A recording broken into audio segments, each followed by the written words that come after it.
What's up, everybody? Welcome to Moxie Bets, presented by Caesar Sportsbook. I'm Katie Mox. Happy New Year. Happy 2024. Today, we're recapping the biggest games from the holiday weekend, previewing Week 18, and of course, reactions to all of the bowl games this weekend for CFB, or actually CFP for playoffs. And then we're going to look at some NFL futures as we head into the playoffs. So, of course, we got to welcome in Mr. Monday on a Tuesday. However, it's kind of like a Monday because most people had yesterday off. Danny Brasco, how we feeling? I'm feeling good, Katie. Not hungover from New Year's somehow. I don't know what it was. Maybe I ate enough food. Maybe I drank enough water to alcohol ratio. So Wow. I feel good. I'm feeling sharp in 2024. I'm ready to make some money. Let's go. Well, at least one of us is feeling sharp. I'm tired.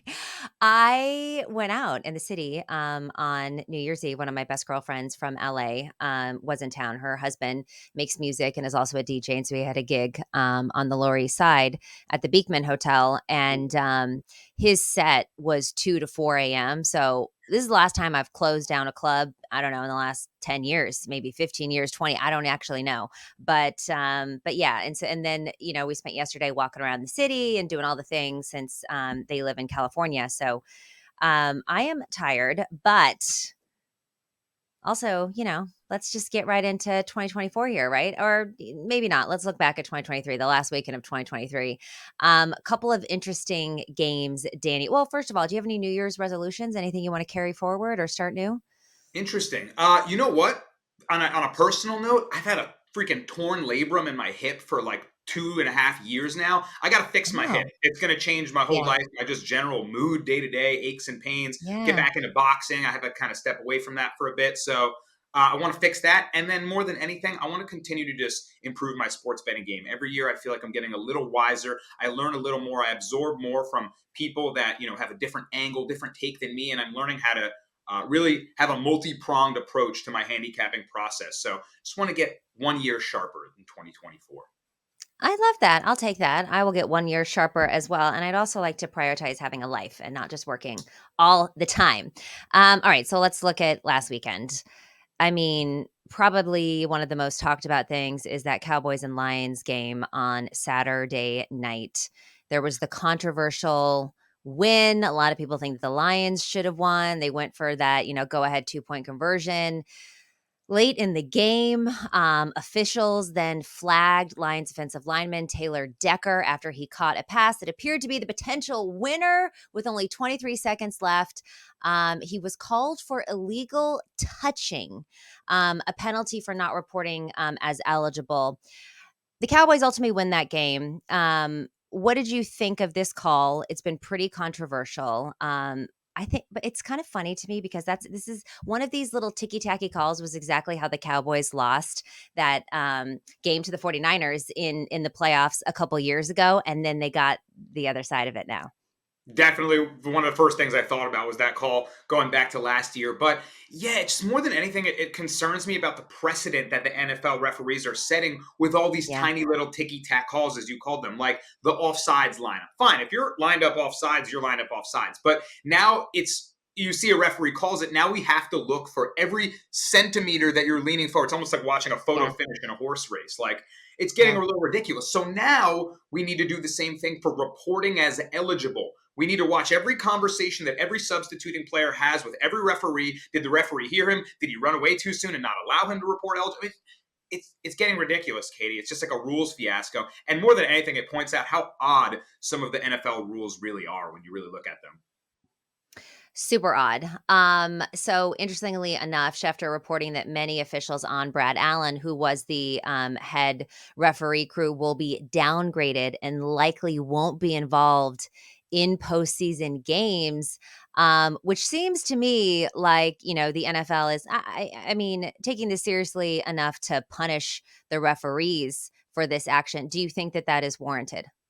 It's almost like a public relations image, right? The fans are outraged. Cowboy fans, Yeah. the America's team, feels they were robbed of a primetime win. So it feels like the league has to do something to save face with a huge portion of their fan base. Yeah. Yeah, just crazy. So Dallas is now the number 2 seed in the NFC. Detroit now is the number 3 seed. So if we look ahead to week 18, the Lions are favored -5 over the Vikings. If Detroit wins, they earn the 3 seed, or they have the 3 seed right now, but they absolutely lock that one up. Then they face either the Rams or the Packers in the playoffs. Which matchup do you think is better for Detroit? Interesting question. I might say the Packers, their run defense has been really weak all season, and they have been shaping up, but the Packers are an odd team. I don't know if they'd be able to hang step for step with the Lions. Of course, it's an division rival, so they know each other well. But I think the Lions might prefer seeing them. I think that might be a better matchup. Well, look, the Rams to me are like one of the scariest teams. I was Yeah, really happy this weekend that the Niners were able to lock in the number 1 seed. Thank you to the Cardinals for beating the Eagles. We'll get into that a little bit later. I know you want some money on that game. Um, because I didn't want to have to play the Rams hard for the number 1 seed because this team is scary. And like you said, the Packers are kind of like up and down roller coaster. Sometimes they play good. Sometimes, Jordan Love looks a little bit lost, but this Rams team seems to be pretty locked in and peaking at the right time. So they would be a scarier team for me to face, especially with Kyron Williams with the way he's been playing. 100%. And Detroit's biggest weakness has been their secondary. I mean, Puka, Yes. Cooper Kupp, Matt Stafford playing at this level. I don't know if the Lions want to be in a shootout with the Rams. That sounds like a more dangerous prospect than facing a Packers team. Yeah. And what's so interesting about the Cowboys here is because the Eagles, for lack of a better word, the bed, they are now in the lead for the NFC East. They've locked up the number 2 seed at least. They could get the number 2 seed in the division, and they could obviously win their division unless they lose to Washington, but they're 13-point favorites in this game. They're undefeated at AT&T Stadium. What are your thoughts going into this game? I mean, Yeah, I was really excited to cash a bet against the Eagles. I'm a big fan of fading the public, and the public betting market comes out like crazy for their Philadelphia Eagles. Huge favorites against the Arizona Cardinals, and low key, Kyler Murray's good on the road as an underdog. So I backed yeah. him, and look at that. They lose outright. I mean, 12 and a half, it felt like too many points, but yeah, the Eagles will probably win by a touchdown. They got to win this game, right? No. What a dud laid. And to me, I'm I'm mostly proud of myself because prior to the game, I wrote an article saying that I think something is broken with this team. And now I think that really points that out. I mean, something culturally maybe is wrong, or the defense has lacked its edge. There's no one's saving the team right now. Like when's that moment coming? And as an 11-4 team, it looks like well we're not in need of too much saving, perhaps, right? But Yeah. if you look further and you kind of analyze the DNA of the team, it doesn't feel like one that's about to make a Super Bowl push, Katie. Not at all. Not at all. And we'll get into that a little bit later. But yeah, this to me almost looks like the Eagles, at least a first time bounce out team. This Dallas team doesn't seem like it has what it takes for me for them to go far in the playoffs either. Right now, as the number 2, they'll go against the number 7 seed. So we'll see how that works out. Now for what looks to be, and I say this as a 49ers fan, the best team in the NFL. The Ravens absolutely destroyed the Dolphins, Danny, 56-19.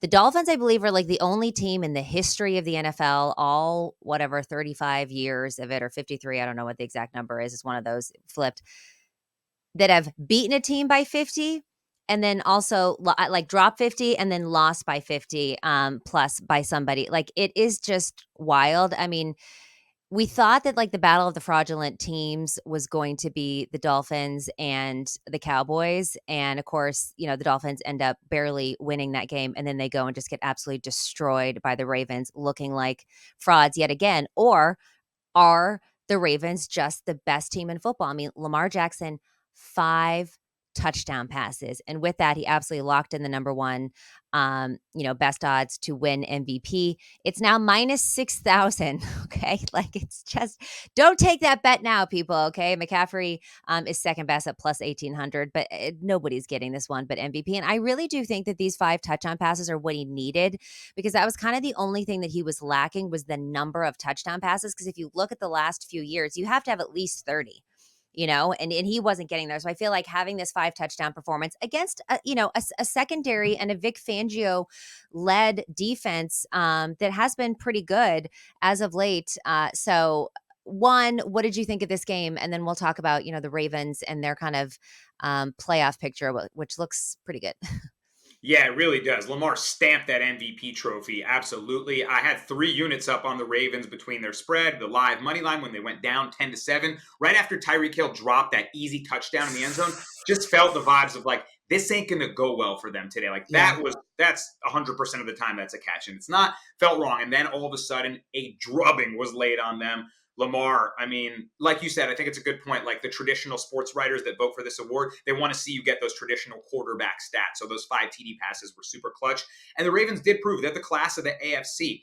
The 56-point, blowout, it will cause a bit of an overreaction. Everyone's going to scream about the Ravens from mountaintop.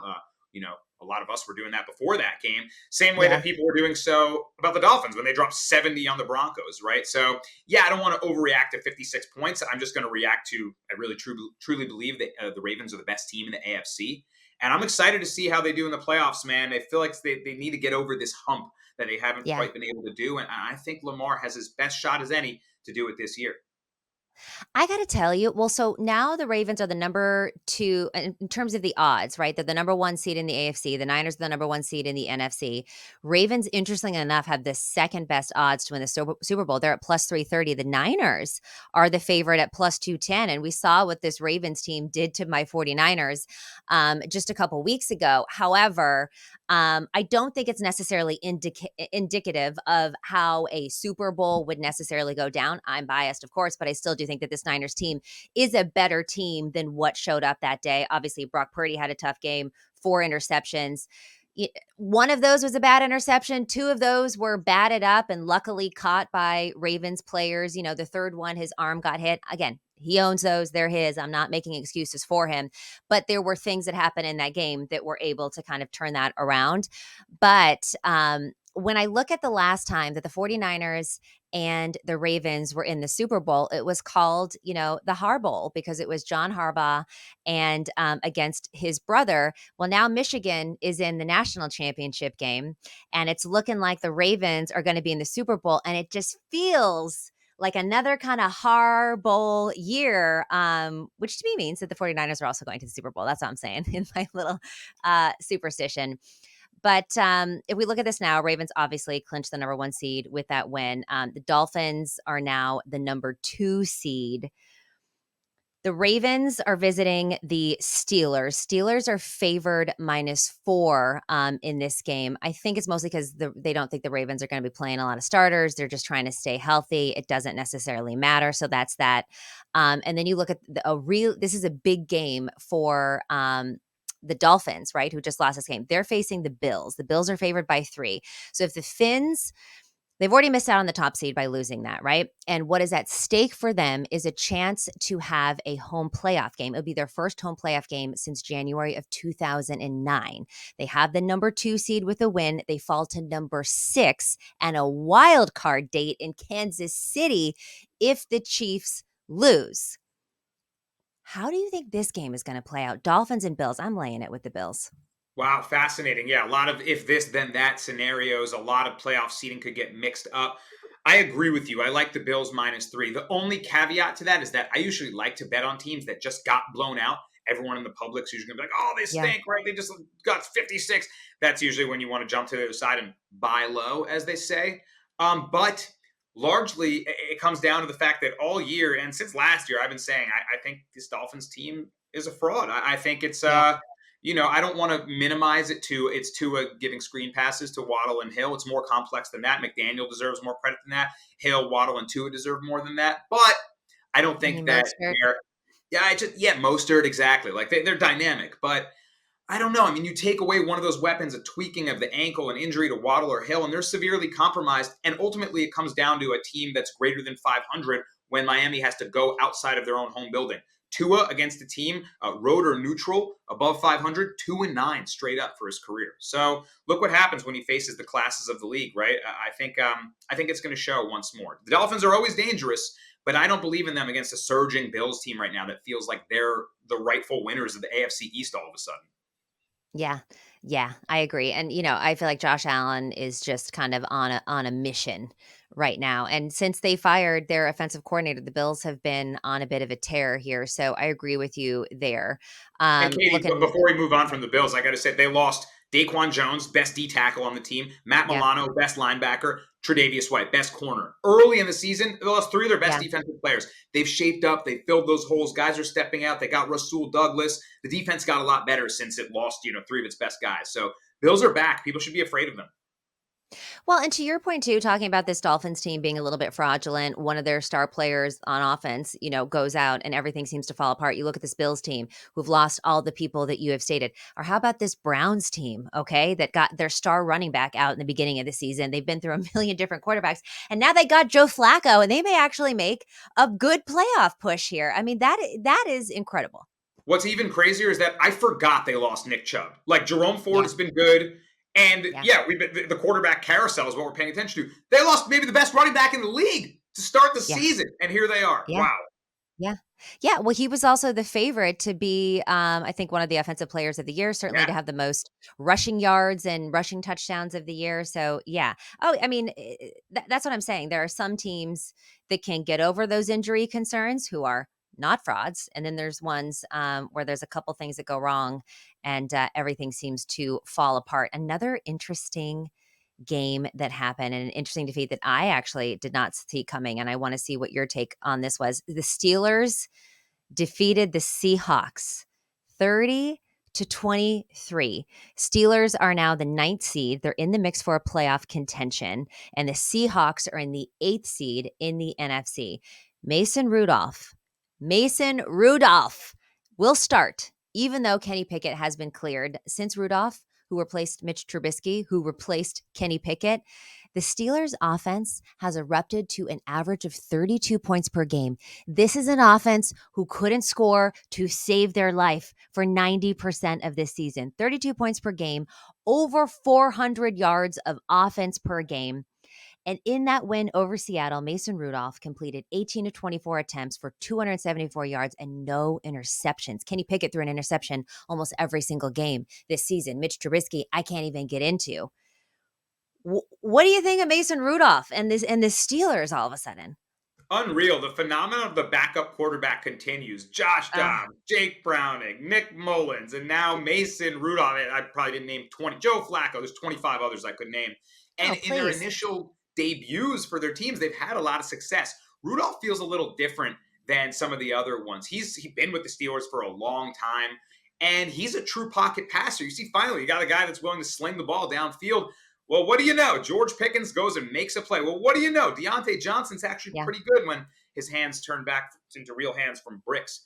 And now the Steelers look a little bit dangerous. Mike Tomlin, as a dog, continues to cover the spread. Against the spread, when the Steelers are underdogs, you should probably just blindly bet it every time. He covers at like a Yeah. 65% rate, which for anybody that's betting sports, that is a golden Yeah. percentage right there, especially for Yeah. an underdog, right? So, yeah, I Yeah. mean, really big win over Pete Carroll and the Seahawks. They keep their season alive. Mason Rudolph, the best option they've had at quarterback. So I'm interested to see them in the mix. They always come with that edge with TJ Watt and that kind of just nasty, Oh. physical, defense and attitude they have. So I'm happy the Steelers are still sticking around, making things interesting. Well, and now they have confidence. I think, the for a while there, the defense was just exhausted on the field the entire time. The offense couldn't get anything moving, and now they've got an offense that's moving. Their receivers feel alive again. By the way, I won my fantasy league up against the fantasy football today guys, and I played George Nice. Pickens, and he was huge, massive for me 2 weeks ago when he had like 33 fantasy points. It was unbelievable. Yeah. And people are like, "Wow, you actually started him?" And I'm like, "Well, I didn't have any choices based on the injuries." But anyways, glad that happened. So looking at the Steelers playoff picture, right? Okay, so they've got to go against the Ravens. We already talked about this. Steelers are favored -4. Makes sense. Ravens don't need to do anything in this game. So the Steelers now 9-7. They likely need to beat the Ravens, which is possible, right? Because we don't think that the Ravens are going to be playing their people. And They need to get help to make the playoffs even with that, though. Okay, so they need Buffalo to lose at Miami. Ooh, I don't know. Or Jacksonville to lose at Tennessee. If those teams each win, the Steelers could advance in the unlikely chance that the Houston Indianapolis game ends in a tie. This to me feels like the Steelers are not making the playoffs. It's like Yeah, a 23% chance, but I don't think that the Bills are losing. I don't think that Jacksonville is losing. And I don't think that Houston and Indy are tying. we've seen The crazier only things thing I play can out. see happening is that they beat the Ravens. Yeah, yeah, for sure. I don't know if they're going to get all those scenarios to play out. We've definitely seen crazier stuff happen. 23% chance. I feel like we've seen teams with 4% chance, and a missed extra point causes a tie, causes teams that never should have been in the playoffs to get in. I don't know if it's going to happen, but what is interesting to me is the -4 line for the Steelers. You pointed out, I mean, the Ravens are coming off a 53-point showing against the Dolphins, and Yeah, now they're +4 dogs. Guys, it's because Tyler Huntley's probably going to start at quarterback. It's because you're yeah, probably not going to see Zay Flowers yeah, and all those guys. yeah. However, one thing, they are bitter AFC North division rivals, and all those True, guys on the bench have also been playing the Steelers for plenty of true, years. They're not true. just going to give them the win, right? Those guys are going Yeah, to come to play spoiler against yeah, Pittsburgh, who yeah, they probably have plenty of qualms with. So I'm not just yeah, ready to just bet Steelers just because the line is so fishy that I bet people bet yeah, the Ravens as dogs. They're yeah. not going to go down without a fight, though. It's the Baltimore Ravens.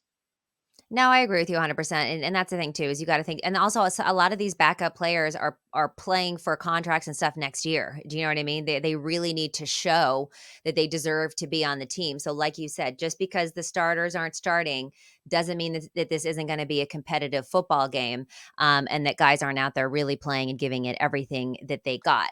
So now let's look at the other side of that. The Seahawks lost control of their playoff destiny by losing to the Steelers in week 17, but they do still have a chance to make the postseason. In order to earn a wild card berth, the Seahawks need to win in Arizona, which is not a gimme or a tie.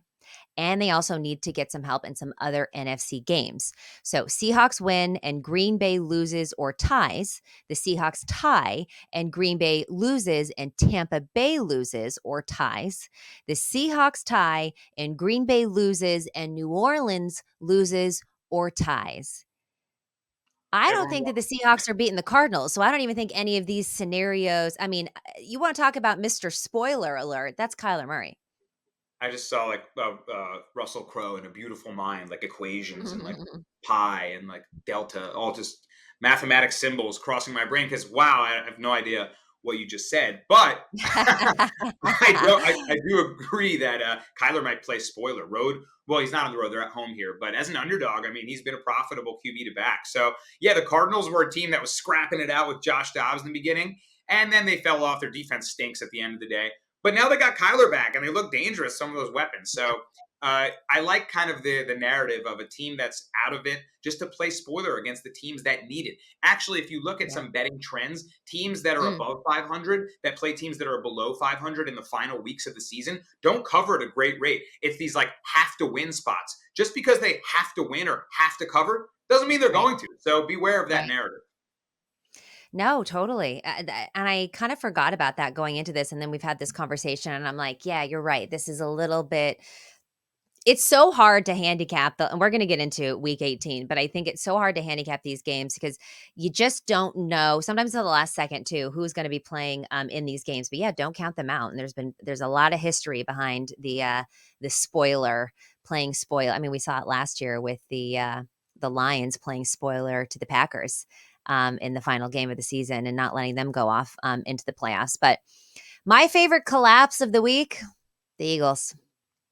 Eagles lost 35-31 to Mighty Mouse and the Cardinals.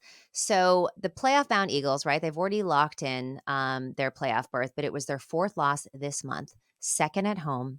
And it was a huge setback to their NFC standings. They had a chance to at least compete for the number one overall seed, but their former defensive coordinator, Jonathan Gannon, had other ideas. He had other plans. And I thought this was hilarious too, because there was all of this talk about what, him leaving and then being surprised by his leaving. And that's why the defense hasn't looked so good, even though prior to the season, nobody cared that Jonathan Gannon was leaving. They were all more upset about Shane Steichen, which I understand because Shane Steichen has also been amazing. But turns out your defense ended up being a really big problem. And maybe Jonathan Gannon was a bigger loss than y'all thought he was. And then he came in and he beat your.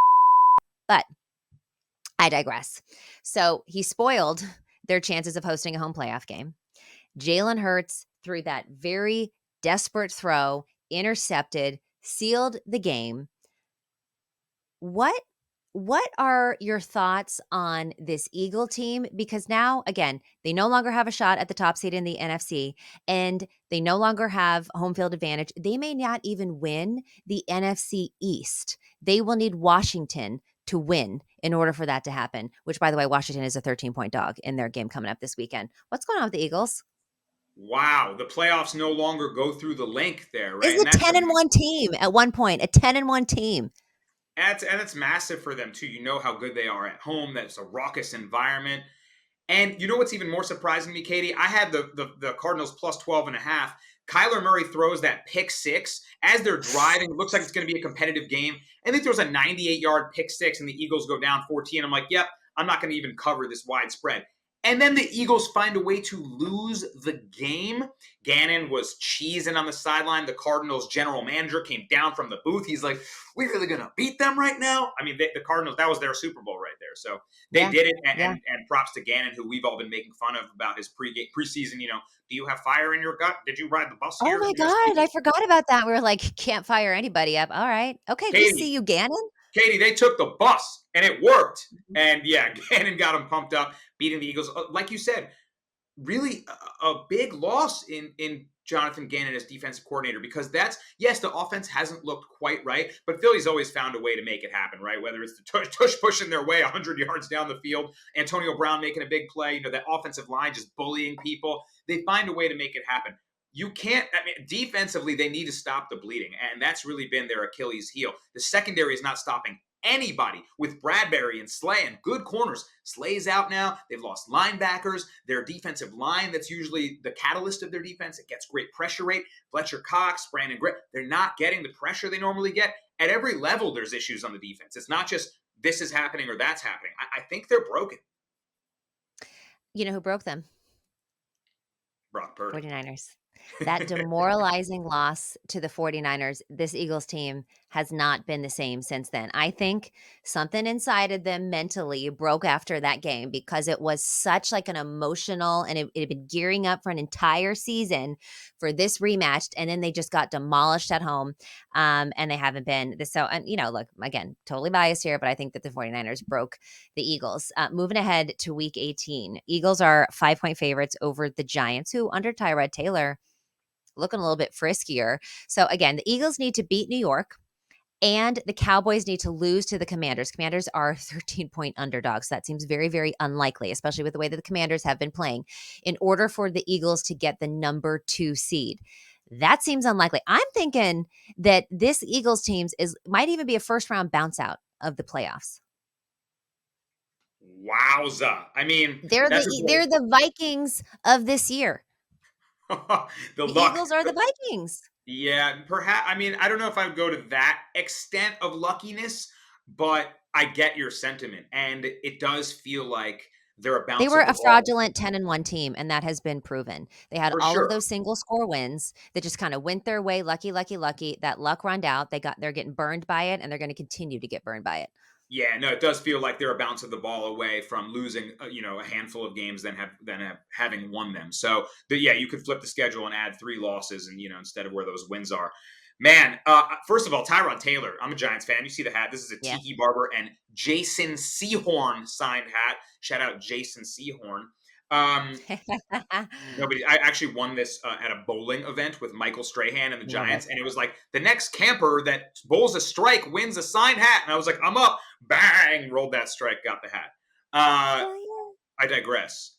Tyrod Taylor is better than Daniel Jones. I like him as my quarterback for the New York Giants. By the way, a lot of Giants fans do. Yeah. He's just way less turnover prone. He's as, or if not more, accurate. He has this similar mobile upside. Like, I like Tyrod Taylor. He, like you said, we're friskier with him. The offense just it was running like it ran last year under Dayball's trickeration and Yeah. really smooth offensive scheme. Like, it looks more like that when Taylor's under Yeah. center. So that's what I'll say about Tyrod Taylor. As for Yeah. my Giants, of course they're going to try to look to play spoiler here against the Eagles. Right? Eagles got to secure that 2 seed. Speaking about other implications, you were mentioning Dallas and Washington minus 13. Maybe Jacoby Brissett, if he messes around, sticks around to cover that wide spread. But Right. I don't think the Cowboys are going to take their foot off the gas and let the Eagles back in that. Right? They're gonna stamp home their NFC East division. And Yeah. yeah, I think the Eagles certainly beat the Giants here. But don't Yeah. be surprised if it looks like the Rams game where the Giants are just scrapping, staying chippy, and hanging in there. I agree. I agree. I think that the Eagles are not going to get the number 2 seed here. I think that's going to go to Dallas. And we'll see. It's just, again, couldn't happen to a nicer fan base. 10-1, 10-1, and now you're scrapping for scraps.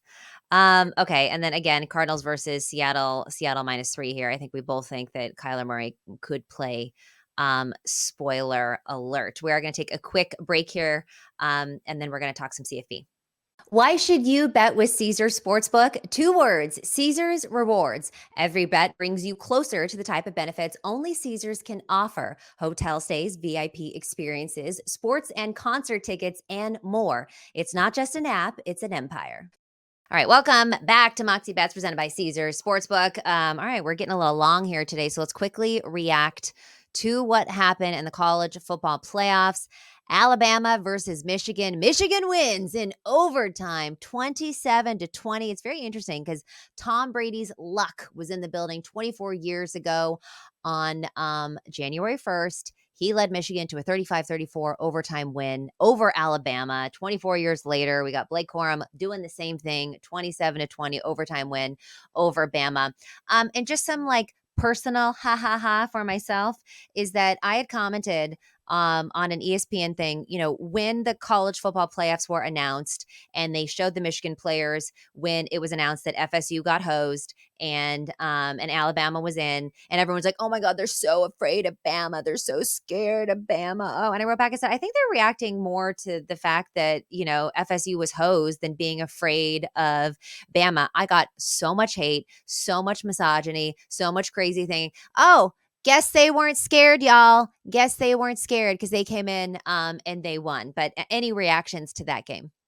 Yeah, I remember we spoke right after that and we were chatting about this sentiment. And I said, no, I think you're on it, Katie. I think they're just like confused, just as everyone else was. Like, really? It FSU was didn't get the wild. ball? Right. And they Yeah. were just like, okay, I guess it's Bama. It wasn't fear. It was like recalibration. Like, okay, then Yes. that's an opponent that will now look to Yes. beat. Like, and there you have it. I mean, that sentiment, that microcosm of like the entire internet yelling at you, saying, heinous things, like, that's the Yeah. public. That's the Yahoos that are Bama, Bama, Bama, Bama. What did I do? Yeah. I went and bet against him. So, Good. cash Michigan Good. money line. There was a wild game. I actually cashed all 3 bets I bet on last night in overtime. The over 46 hit in Woo. overtime. Blake Corum over 81.5 rush yards in overtime gets to 83. I mean, on that great run to get them Oh, all. wow. I mean, just electric, just electric. So Yeah. I loved watching that game. I was kind of happy just to see. I like being a contrarian and then being right. And Yeah. I'm not going to go say I told you so because that's the most annoying thing in sports betting culture. By the way, if you're that person, don't do that. Don't tell someone that just lost their money, I told you so. Nobody Yeah. likes that. But No. fade the public. I will say that. Well, and also just this Michigan team, everyone kept being like, "Oh, they're not going to lose against Bama," and like they're lucky they didn't play Georgia, and it's like whatever, guys. All right, this is a good team.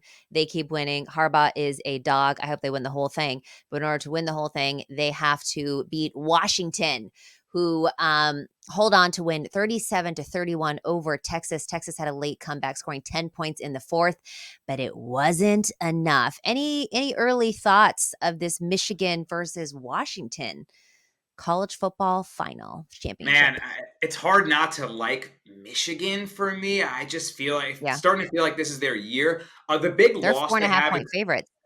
there. Yeah, So what's the line right now? sorry, 4.5 point favorites. Yeah, no, that totally makes sense, and it's almost like a spread that makes you want to back the underdog. Those are the ones where Yeah, I'm like, oh, they put it enough points so that pros and analysts right away be like, that's a lot of points to lay for the favorite. Let me think about it. And that's the difference in handicapping, right? Is one team's better than another team, but how many points better are they than them? So I'll have to think Yeah. more about the number. But I do like Michigan to win this game. I want to dive deeper. I was going to mention their offensive lineman Zider, who's just sort of like a lot of people say the heart and soul of the program. They've been missing him, and they thought, oh man, is that going to impact the run game? Blake Corum so dominant.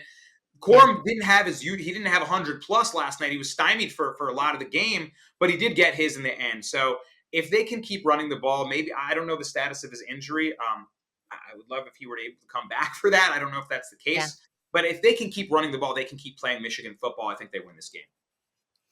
Yeah, I think so too. Go Michigan. And again, I just think that this Harbaugh situation, it's all leading up to the last time that the Niners and the Ravens were in the Super Bowl together, and hopefully it goes our way this year. All right, Danny, we're gonna now get into Week 18. They're just early leans for me. I'm not so sure about these games, but I talked to you before the show. You've already locked these in. You're going Texas money line at even money.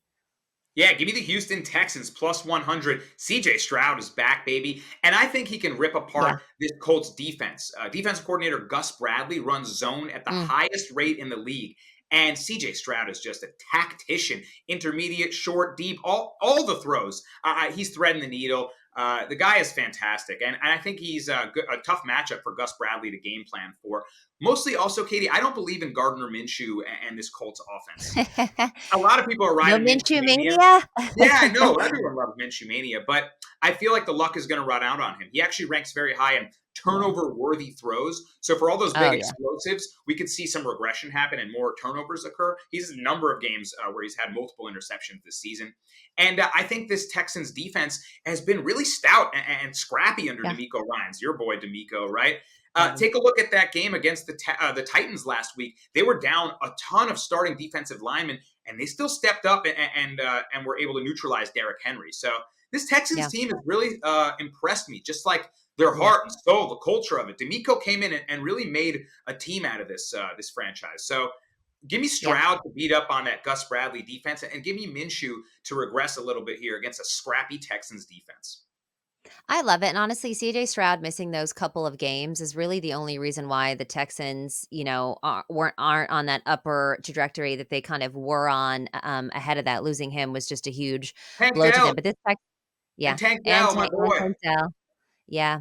Yeah, exactly.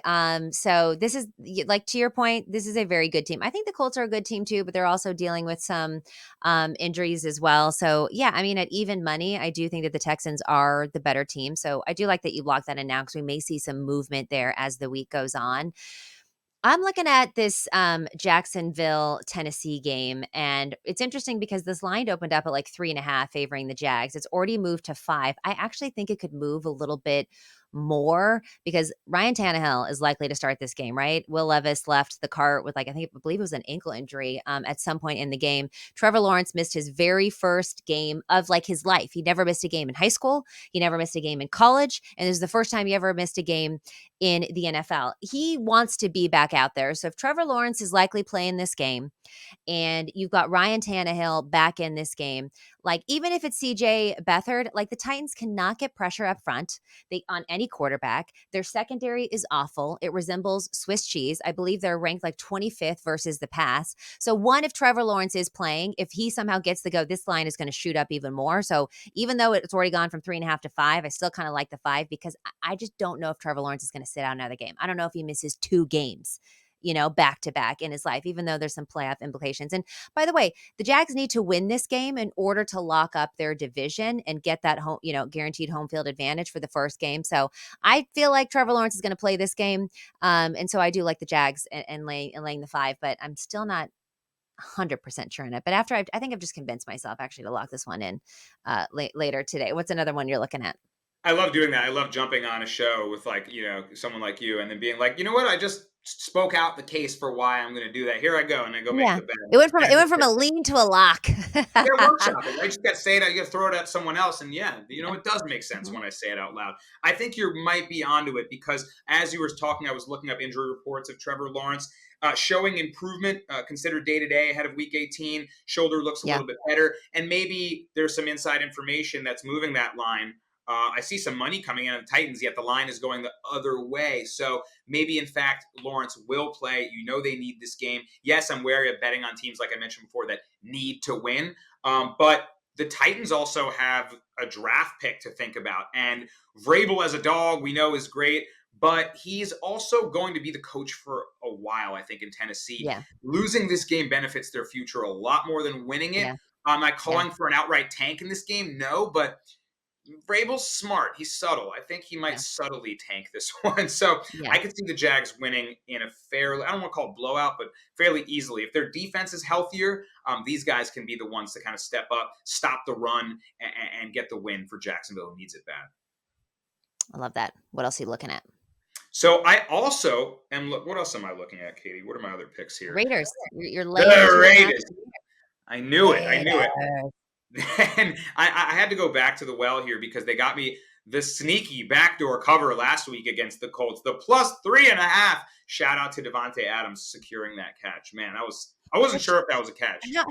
How nice is it to shout out Devontae Adams once this season, by the way?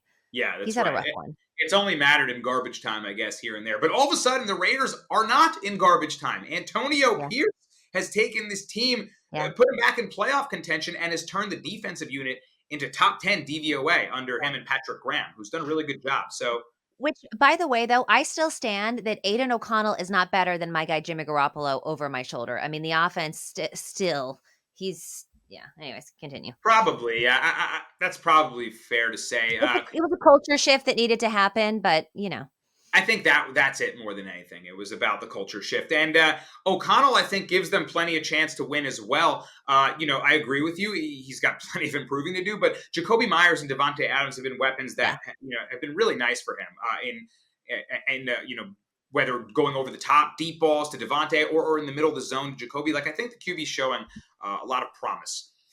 I don't think this Broncos team is going to come with that, that oomph in this game. They look like they might be sort of fading away here.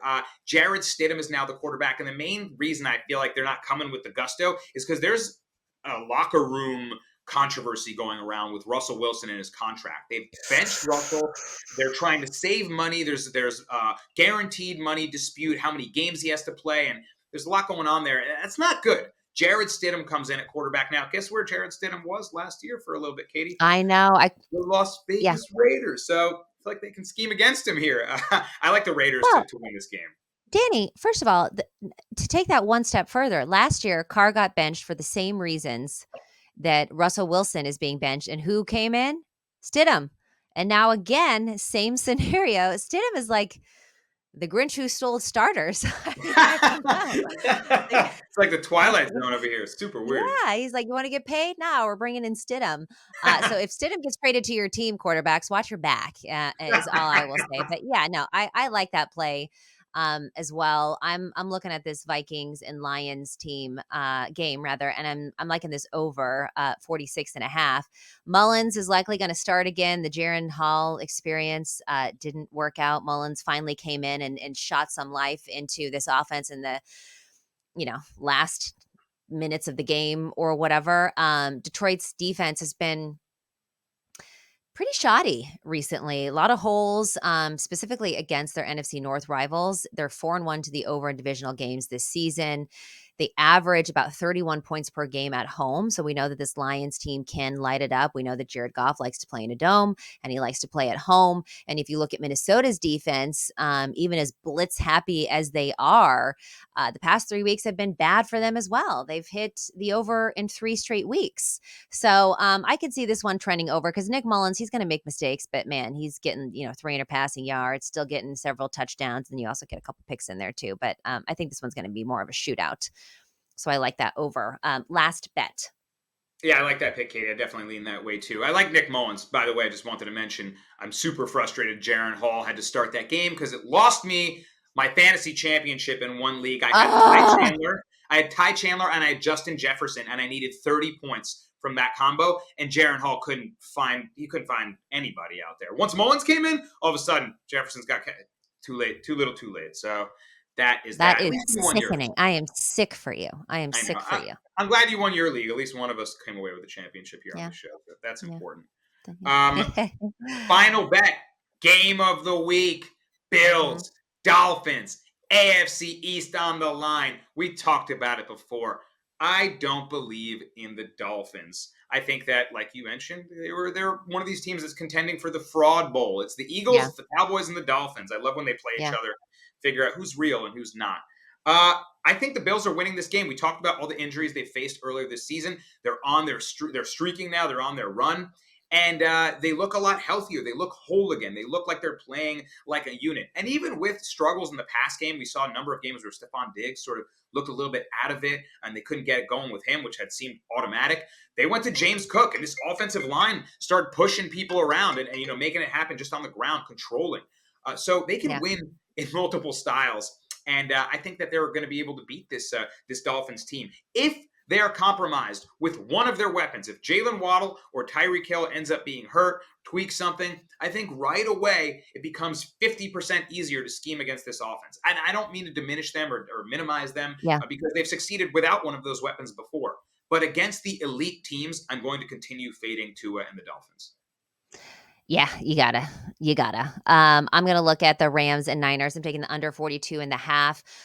Niners locked up the number 1 seed overall. Rams have locked in a playoff spot. Likely, both squads resting some of their starters, just trying not to get injured here. Christian McCaffrey is not going to be playing in this game. He's now going to get 2 weeks off. So hopefully by the playoffs, he'll be feeling a little bit better with that calf strain. But like you said, these two teams hate each other and their backups are still going to be playing. I think it's going to be more of like a defensive struggle in this game. I think points are going to be a little bit harder to come by. So I like this under 42.5 for Niners and Rams. All right, we went long today, so we're not going to do Super Bowl futures. We'll do that later in the week. Danny, thank you so much for joining us today. Happy New Year to you. Make sure you check him out on social at Brasco Bets, Brasco at Brasco Bets at Brasco Bets. We love you here, Danny, and this has been Moxie Bets presented by Caesar Sportsbook. We'll see you soon.